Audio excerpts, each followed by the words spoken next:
To see ya. Good to see you. Appreciate you jumping on with me. Yeah, no, thanks a lot, man. I appreciate it. Absolutely. I mean, it's Friday afternoon. You probably had something better to do. Not too much. It's cold Oh, here, so I'm nice. not trying to be Oh, out and yeah. about. Well, here. Well, next Saturday you are not escaping the cold. It's cold here too. No, no, that's very So true. cool. Well, we'll just jump right into it. My interview style is usually no notes, and it's just kind of like, hey, let's just have a conversation. Cool. Yeah. So, Freestyle. I um, like it. yeah, it's you could call it, either freestyle and just having fun, or some might call it just, not being prepared. But I like to call it freestyle. Disorganized. It's fine. Yeah, it's all fine. It's all chaos. Um, okay, so yeah, you're gonna be here next Saturday. How cool is that? This is great. I love so Christmas is one of our favorite holidays. So the fact that a radio station wanted us to come and headline their radio Christmas party was like mind blowing to us. And I thank you guys so much for the all the support on the song, and it's just been a really crazy ride, man. I can't wait. Yeah, I mean, it just kind of, I mean, no pun intended, it just kind of blew up out of nowhere, didn't it? Right. I don't know if it was like we were trying to, manifest that with the song title or what was going on, but I think it worked. It definitely worked. And it's one of those, obviously, as the radio guy that's, programming, putting all this together, you see the songs start to like churn up and you're like, okay, well, I haven't heard this one before, but let's go take a listen and stuff. And first time I heard it, I'm like, this is good. Okay. Haven't heard it before, but I like it. And kind of started playing it. And then it just kept growing and kept growing. Like, at what point when you were watching Blow, did you go like, this, is this really happening? Is this really keep going up and up? Yeah, it was pretty wild. It must have been like maybe the third or fourth week that we were steady trending at like number 11 on the charts. I was like, what is this? Like, why isn't this falling off yet, guys? And they're like, I don't know, man. Um, when we reached top 10, it was a huge benchmark and a giant, you know, uh, just a massive moment because I mean it's the first single that we've ever had. I mean this is, I mean you don't think that it's gonna be like the first one is like gonna go for the stars, but this one sure did, and I Yeah. I love that people are just loving it. Um, somebody, one of the other guys I was interviewing with, actually, I think it was Jose Mangan. I was like, hey, thanks for all the love. We met up at Aftershock, and he was like, listen, when something has legs, you'll know, because like you'll just put it out there and it'll just go crazy. So Yeah. for you to have that same experience, it's like mind blowing. Yeah. And I mean, you hadn't, you just had your album release party. Was it a week and a half, 2 weeks ago, something like that? Yeah, it was end of November, so November 19th. Yeah. Yeah. So, I mean, the song out before the album even happens, and and you're like, okay, I guess this album has a good song on it, I guess it's got at least one. huh? Right. I'm ready. We're ready to go for a couple more rounds. Yeah. So there should be more where that's coming. So, I mean, when you put the album together, was this the one for you that you were just like, okay, this is the one that we love the most, believe the strongest, we think it can do something? Or was it kind of like oh, we like this song, but we didn't expect this? It was a little more of that. I mean, we all kind of knew when we heard the song that the hook was like crazy. Like when we were in studio, and I think it started with a riff, and then once we locked in the lyrics for the song and we kind of heard it all back for the first time in the studio, right? We were like, this is pretty killer. Like this needs to happen. Um as a matter of fact, when we had first started working with the label, it was one of the first songs that we showed them, and I think that was kind of hook, line, and sinker at that point. So we knew it was special. We just didn't really know how special. And Now we do. now you do. And that's good when you can take a song you're feeling and take it to the label, and the label feels the same. Because I've talked to so many bands that go, we loved this song, and the label just on it. So it was cool that Right. you had that experience. Yeah, I don't know what it is that for some reason the stars aligned on that one. And I think that more and more moments started to come up like that for this particular track. So I felt like it started as an inkling, and then along the way we were just like, yeah, this has to be the first one. This has to be the first one. And then they wanted it for the Retaliators soundtrack, and then that's how I ended up meeting Spencer. And Spencer was like, let's write the second verse according to the character in my song in the movie, and I was like, this is great, so You're it like, all yeah, just sort of okay. like, if it yeah, I mean, yeah, that's even a thing. They were like, I think the feature on this one, um, we'd really like to reach out to Ice Nine Kills, and I was like, yeah, well, yeah. I mean, Yeah, is that right. sure? Yeah, why not? Yeah, sure. We'll make that happen, I guess. Yeah. Yeah, right. No big thing. No big thing. No. Well, that's obviously the big single. That's, Blow. That's the song. I mean, what else from this album, since we're kind of talking about this right now, what are those other ones that maybe either you have in the pipeline for the future that we might be playing, even though we're already kind of playing some of them already, to be honest with you. Yeah, But what are the you ones that you're going bet. to be like, hey, push this one? Love it, love it. There have been a couple that have been raising their hand when we play live. We're definitely a live band. We love that energy. Is just there's nothing else like it.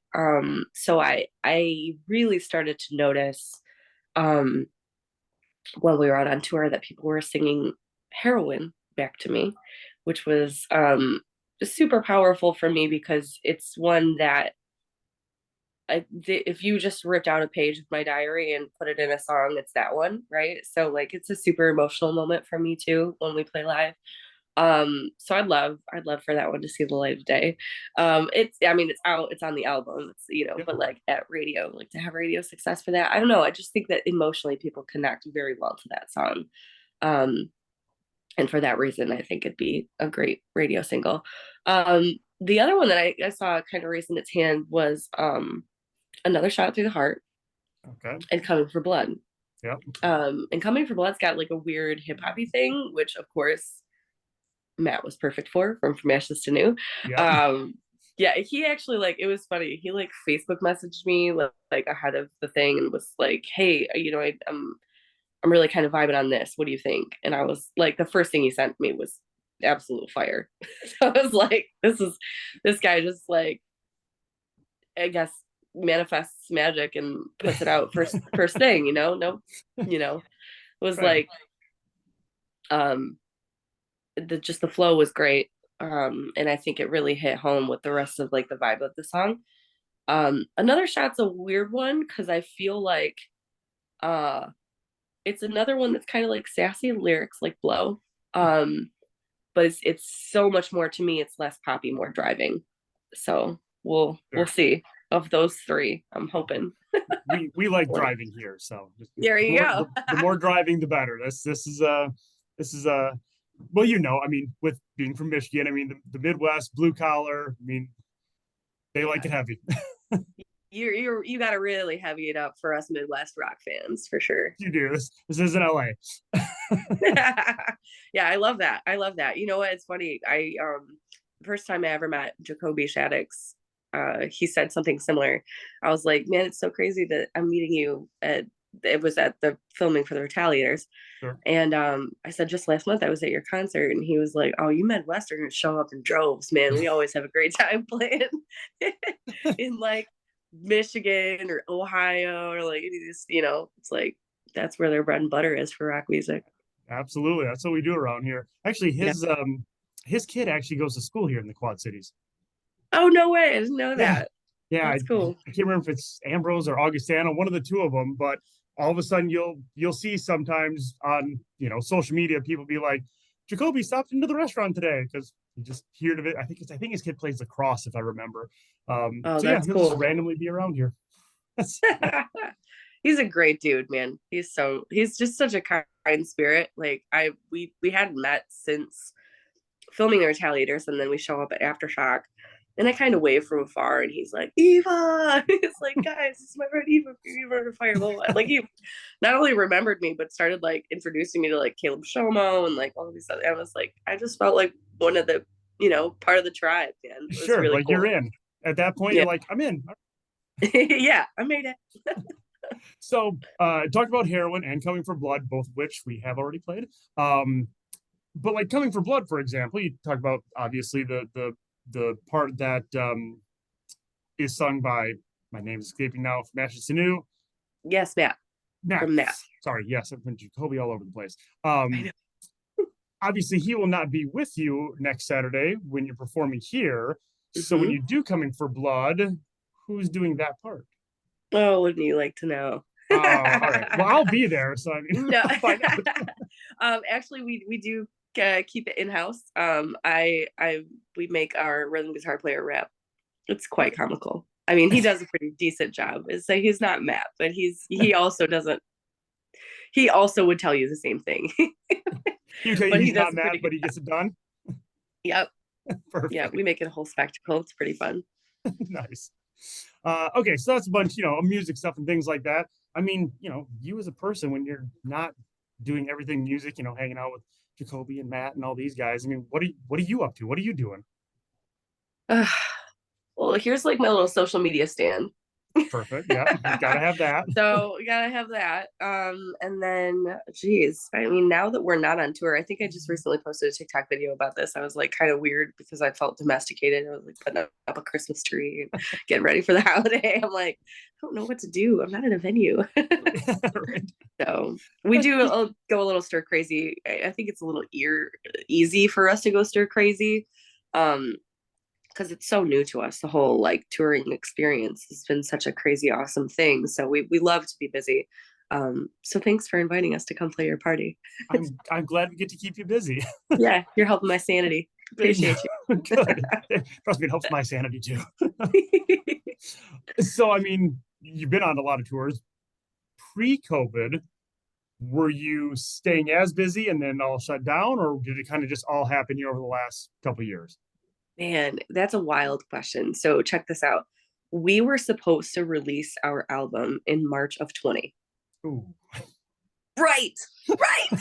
Like this is what a weird time to like Yeah. get started because that was what we're doing. We were just like anticipating getting started. So we were had never performed and been part of the professional touring world until post COVID. Oh, Um yeah, which was super weird because yeah. like we were ready to obviously get started. Um so like we were among one of the first bands to be out after COVID. We were all like we're all vaccinated and stuff like that. So we were like, hey man, we just want to be able to check the box and get this moving. Like we want to go out. Um so the very first partiers that took us out was Buck Cherry in like June of 21. And taught us the ropes and all the club tours and different things. And they were, they just put on a killer show. I don't care where they go. It's like so entertaining to watch them every night. Um, and it was really funny because I didn't anticipate them being like very self-aware and also super cool, but they absolutely were. So like they were just the coolest guys. And we still chat with Francis, their drummer, and stuff. He's a great friend. So yeah, so we got started really early, and I don't know if it was just because we were like cheap and available or what, but a lot of these rescheduled tours needed, an opener. We were like, I volunteer as tribute. So Yeah. now we're here. And that's kind of what it was. I mean, it was, the clubs, the fans, the stations, everybody was just, we were all ready to go again. It was just finding the bands that were ready.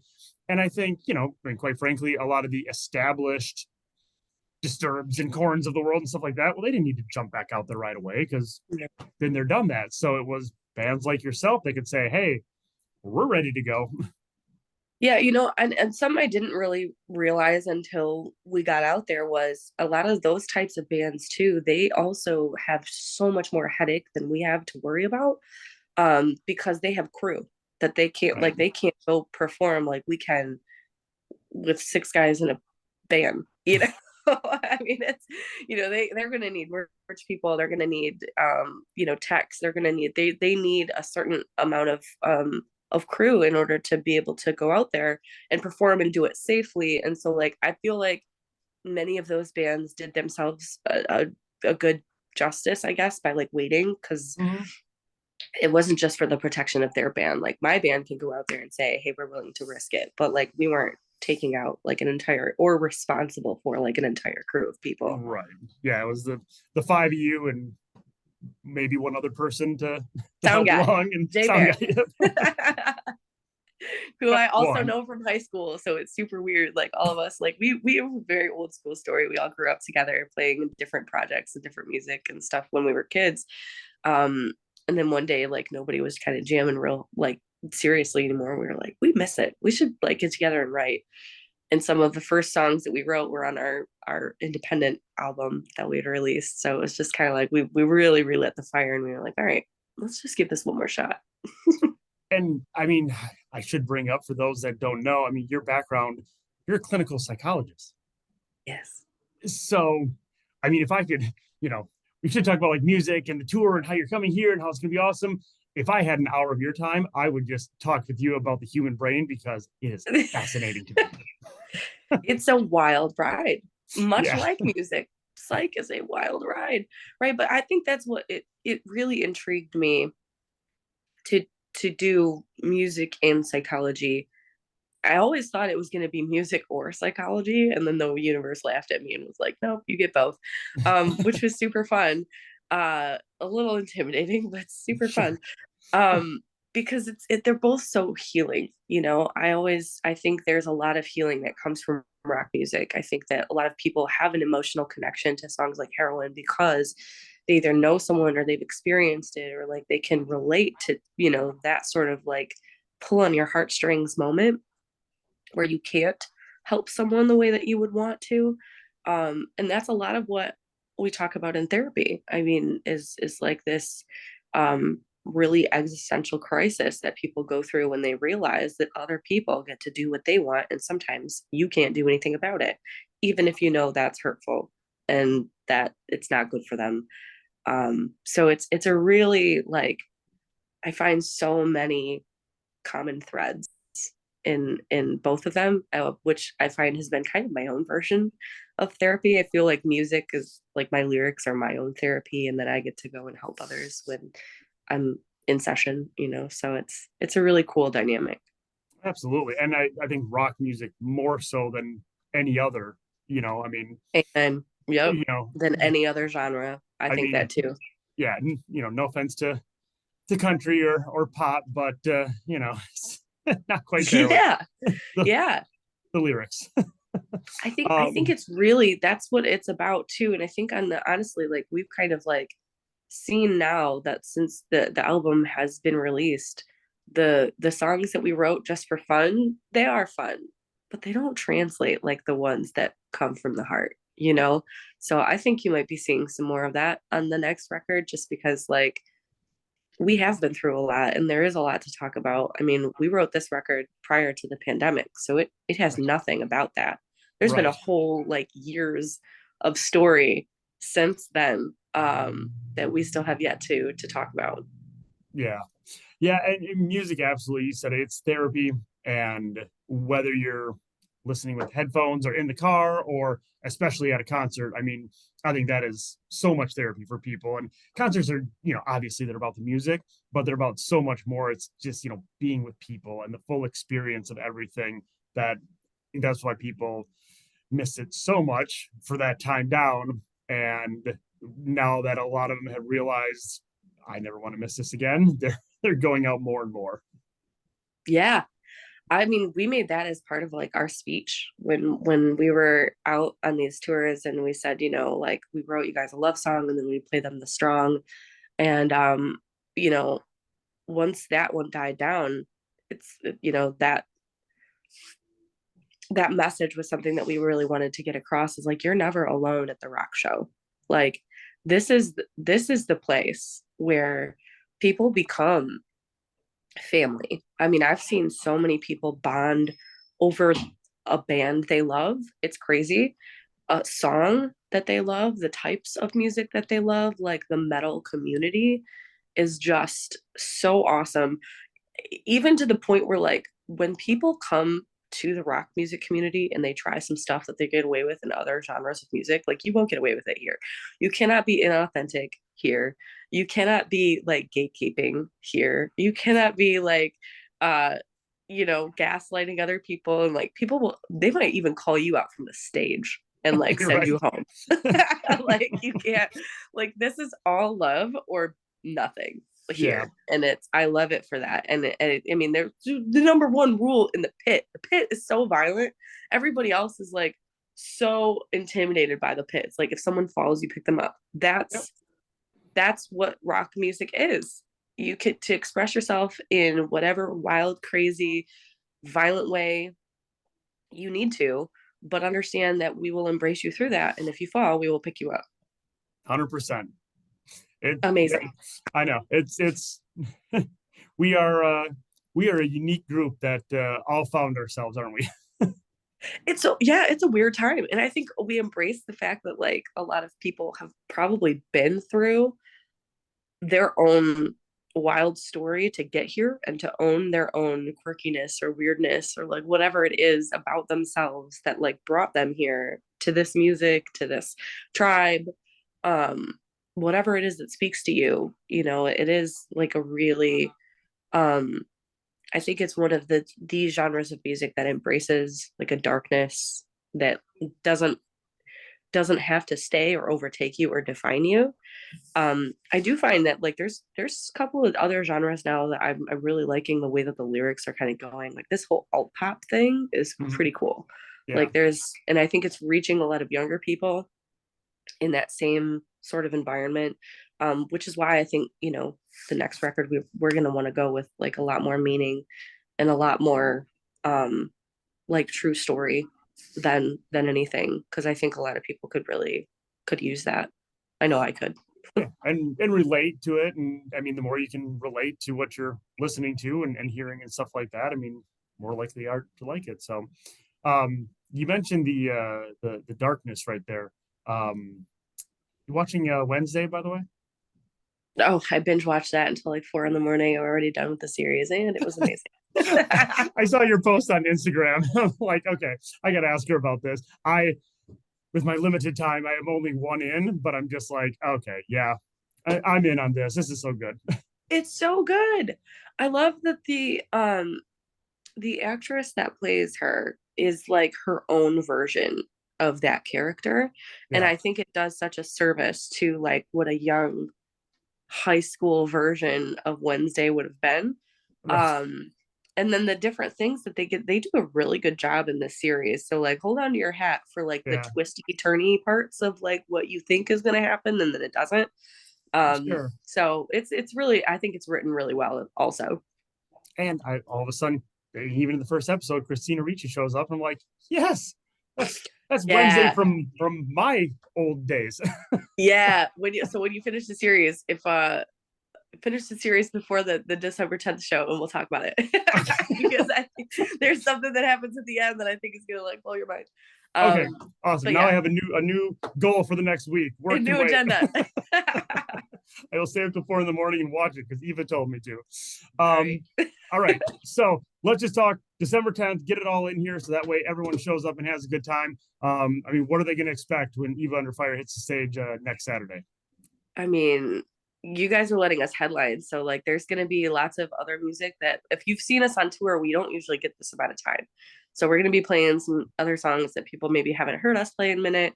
Um, there's definitely going to be at least one song that no one has heard us play live, that I think you guys will really enjoy. Um, we are throwing in a couple of our covers that are going to be fun. So even if you don't know our music, you need to show up. And I think it's just going to be a really high energy kind of show. Like I said, we're excited and like we love Christmas, so be ready for some antics. Oh, that's that is 100% what we do here is have antics and fun. Yes. Awesome. I'm already Well, showing up almost in true color with my green hair. So I'd say yeah. It's is that what you're? I mean, I think I've noticed that it changes mildly pretty frequently. frequently, Yeah, pretty but frequently. green Yeah. seems like No. it'll work for the holiday show. And maybe you It'll can throw probably, yeah, some red in there too. But green, right? yeah. Maybe I'll do red fiber optics in there somewhere. Perfect. I'll show up as a Christmas tree. I'll bring the lights. We'll deck it Perfect. out. Awesome. Well, Eva, man, I appreciate you jumping on this, and yeah, next Saturday is gonna be fun. I'm looking forward to the entire thing. It's a great venue. Quad Cities, they come out and they have a good time. So I'm glad we could get you guys over here, and yeah, we'll talk about Wednesday in a week. Yes, when we get there. Yes, we'll have to convene. All Yes, right. for sure. All Can't right. wait. Thank you guys so much again for having us. Thank you guys always for all the support. It's been in our staff family. Really appreciate you guys. You guys rock. Awesome. You rock too. See you later. Take care. Bye.